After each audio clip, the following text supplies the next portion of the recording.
Well, from a preparation standpoint, I mean, I still put the time and effort into it. The ability to track down games much easier because of NBA League Pass, which I'm constantly on. I mean, there's so many websites now that it's crazy. I mean, you can, and I'm not only mentioning the obvious ones, but then some. And everyone has a blog. And if you can find one nugget of information that's factual, because you have to make sure that you read and reread. And then if you're concerned about a stat or don't really understand about what was said or written, that you go to the source. Something that I would hope that young people realize is that just don't take for granted everything that's written and reported and set out there as the gospel. I really think you need to do your homework. So having said that, yeah, I mean, here's what I maintain. If you can really call a really good high school basketball game, you're going to be able to call a really good pro game.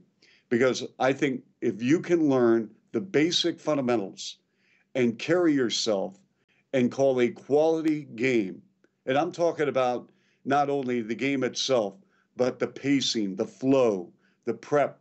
If you can do that at the high school level and you're really proficient at it, you can do it at the NBA. There is no doubt in my mind. So then, aside from, being able to call a really good high school game, what sets apart a broadcaster who makes it to the NBA from one who doesn't?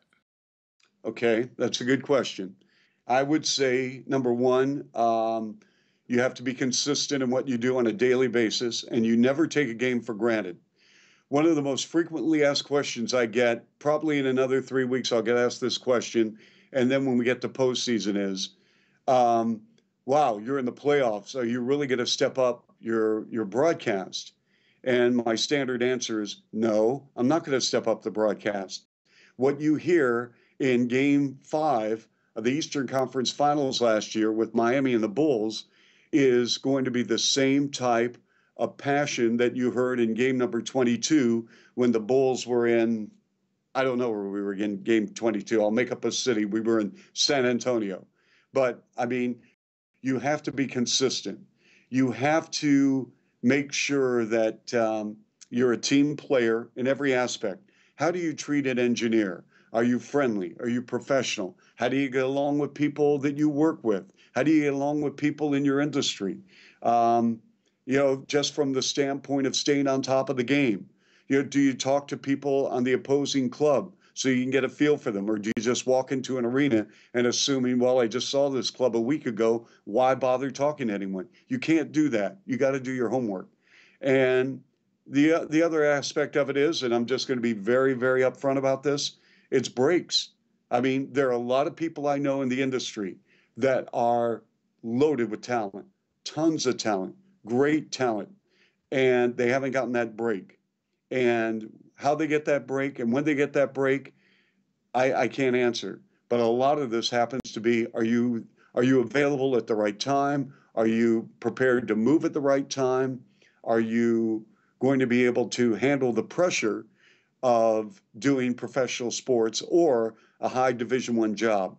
I felt, nope. I'll tell you what, when I was doing DePaul in my mid-20s, I thought that was pressure.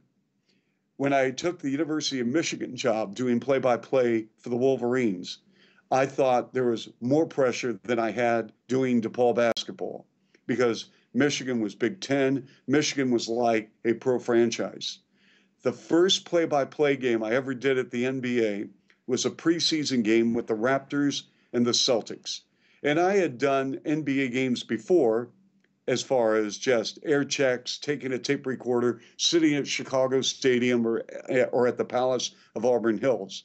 But it's getting behind a mic live on the radio doing an NBA game, and the pace and the quickness and how fast the game, 94 feet and a 24 clock compared to 35, was night and day.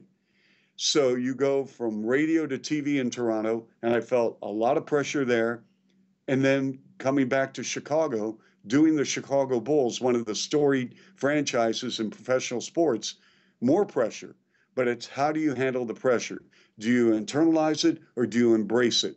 And I look at it this way, Melody, I embrace it.